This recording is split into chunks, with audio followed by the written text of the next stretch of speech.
Welcome back to the Late Start Show with me, Charlie Martin. And me, Jack Nelson. We once again hope you're enjoying your nice break from waking up at the crack of dawn. Hopefully, we can give you something good to listen to on your morning coming into school. This week's interview is with senior Aaron Moss, and it's probably one of our favorites so far. Before we get into that interview, let's first spend some time going over what this week has to offer. Let's first get to our sports section.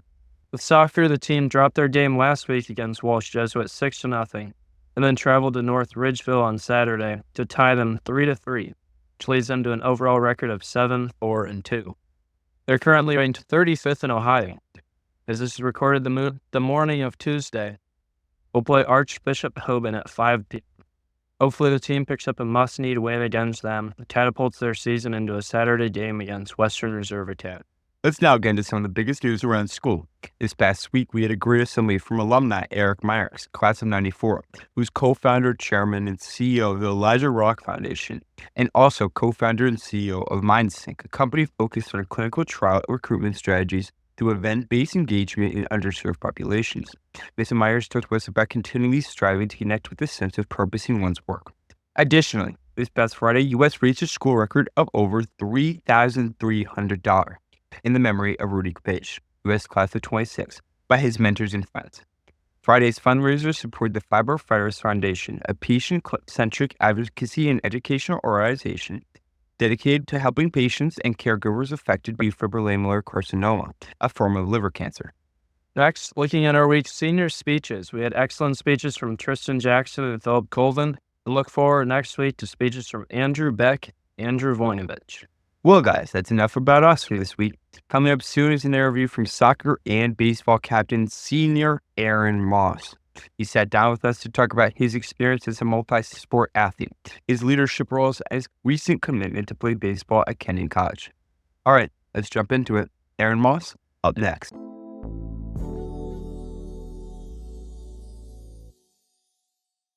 We are here with the beloved Aaron Moss, soccer and baseball captain, one of the most well-known students at US. How are you, Aaron? Good. Thanks for having me. Yeah, of course. Thanks for being on. That question felt super weird to ask. I don't think I've ever called you Aaron. I usually just call you Moss or Muppy. So to start, where does that nickname Muppy come from? Yes, when I was born, my sister, she was 2, and she thought I looked like a puppy, but she wasn't old enough to actually pronounce that. She kept saying Muppy, and then I guess it just stuck with me since. Wow. That's really cool. I don't really know you as well. What was your decision to come to U.S.? Like, when did you really come to U.S.? Yeah, so I'm a lifer here. So we moved from San Francisco to Cleveland just a month before kindergarten started, and we didn't really know anything about it. And we came and I toured U.S., and I don't really remember it, but I guess my parents liked it enough to send me here, and I've loved it ever since. That's super raw. I'm a lifer too, and Okay. yeah, it's been great. You play soccer and baseball now. I know I've heard you played basketball in the past. Why do you think playing multiple sports is important, and what's been some of your best memories while playing these sports? Yeah, I think you just learn a lot. Not only you learn a lot as an athlete, but also just how to become a better man. And I think that's something that US does a really good job of in the athletics department, is just molding you not only into a better athlete, but becoming a better man past high school. And not only do you play those sports, you are a captain for both soccer and baseball. Are those two teams different to lead, or do you use the same strategy for both? I would say maybe it's a little bit of both. I think the culture is a little different, not for better or for worse, but the two, soccer and baseball, are a little different, but I think it's all pretty similar. We've been talking a bunch about the sports you've played and all that. Have you had a favorite season or like a standout season of sports for you? Not really. I would say my sophomore year baseball season was pretty cool because we made the deepest run that I've been a part of in the playoffs, and that was pretty cool because I don't think any of us really expected to go that far, so that was pretty cool just to see what we were capable of. And you've recently announced your commitment to Kenyon College to play baseball. When did you know you wanted to play baseball in college? I think it's something I've known for a while. I've been playing baseball ever since I can remember, and when I was younger, I thought that was just like what you're supposed to do. And then when I got older, I didn't really know what it meant. And then I learned that it was something that I really wanted to pursue. And what was the whole process behind you coming into Kenyon, and what was it about Kenyon that really made you think that this is the place where you want to be? Yeah, so when I was picking a school, I really wanted a school that, one, I think was just really strong academically and of an extension off US almost. And I think that's what Kenyon has. It's like a tight-knit community. It's a pretty small school like US. It was somewhere where I only 2 hours away and I could thrive as an athlete, but more importantly as a student. So a lot of kids believe if they're not the biggest, the strongest, the fastest kid, they have no shot at playing a sport in college. And you're not the biggest, fastest, or strongest many times, but you are an amazing leader, play the game the right way, and you play to your strengths. What advice would you give to an athlete who's discouraged because of their size? Yeah, I think people say it a lot, and size doesn't matter. I think that really is true. Obviously, it can help depending on the sport, but I think as long as you work hard and you want something, you can go get it. Now, what's the importance to you of working hard and really trying to make sure you do the best at everything you accomplish? Yeah, I think working hard not only pushes you and makes you a better athlete, student, whatever it is, but I think it pushes the others around you as well, but it just creates a better environment to be. Now, when you heard you were going to be captains for all these sports, what was some of your what went to that realization moment that this is what you wanted to do? Yeah, it's always something I've wanted to do, and I think it's just, I'm flattered that my peers and coaches have that trust in me, and I was just excited to lead and model some of the younger student athletes here.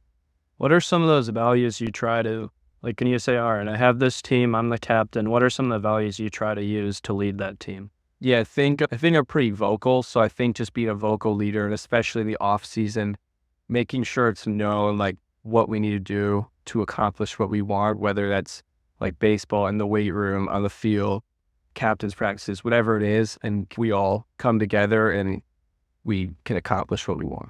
And who are some of those leaders that maybe you've looked up to, maybe as an underclassman, that have really shown you how to do that? Yeah, my freshman year is soccer, so my freshman year, so my first high school sport experience, the captains were Emmett Meyer and Sam Holthouse, and they did a really good job of just showing what it meant to be a leader on a really good team. And I thought those two were just excellent, not only for the upperclassmen, but also the underclassmen who were like newer. And I can't believe you're a senior. I can't believe I'm a sophomore. I still remember coming to watch you play in the playoff baseball game when you were a freshman. It seems like yesterday. But do you have any advice on how to enjoy the moment for younger students? Yeah, I think it's cliche. People say it a lot, but like the time really does fly. It feels like yesterday I was like starting kindergarten here. I think just living in the moment and trying to be the best person you can at that time. Coming into high school, me personally, I've seen a huge difference between probably the lower and the middle school and here. Almost two different schools separate. Have you found that difference in that transition from middle school and lower school baseball to high school baseball a big impact? Yeah, no, it's definitely a big jump. Middle school in 8th grade, you're playing against 13, 14, 15-year-olds, and all of a sudden, I remember, I think it was my second varsity game, I was facing a Miami, Ohio left-handed pitcher who was 18 years old. He's like a grown man, so that's the biggest difference. And I definitely wasn't the biggest kid, so it was definitely a little intimidating. What do you think that taught you playing against those older guys? Yeah, I think something I've learned over the 4 years, whether it's soccer or baseball, is like you're on the field at the same time, so like you're meant to be there. And I think not being intimidated is so important because they're on the varsity baseball field and so are you. So you're both right there. When you leave the field for the last time at the end of the season, what's one thing that you just want to leave out there and hope that U.S. baseball and U.S. soccer uses for the rest of time? Yeah, I hope they remember me for the type of person I was and like being a leader and role modeling some of the younger kids. And you seem to be able to be a leader in a lot of different areas, get along with basically everyone, if not everyone. How do you think you connect to so many different people? Yeah, I think so many different people here at US have so many different interests. And I think it was important early on just to realize, I think it's cool. Obviously, a lot of my friends play baseball, a lot of my friends play soccer, but connecting with people who are interested in those activities, it was just cool to see what their passions are and learn more about them. Transitioning a little here, I'm sure you've had many memorable teachers and memories at US. What's probably been one of your favorite teachers and probably one of your favorite classes at US? I think Senor Godinez has done a really good job of not only like connecting in class with the Spanish material, but outside of class, whether we're talking about soccer, baseball, whatever it is, she really does connect with the students. And I've had her 3 straight years, so it's been awesome getting to know her. If you could change one thing about US, I know this has been a question that we've asked to Vishram, Mr. Summers, and a bunch of other people. If you had unlimited power and could change one thing at US, what would it be? Should get a lot of homework. I think that's all just to prepare you, and I think U.S. kids are very prepared when they go off to college in the real world, but definitely in the moment, I don't like how much homework I get sometimes, but it's all fair. Yeah, I completely get that.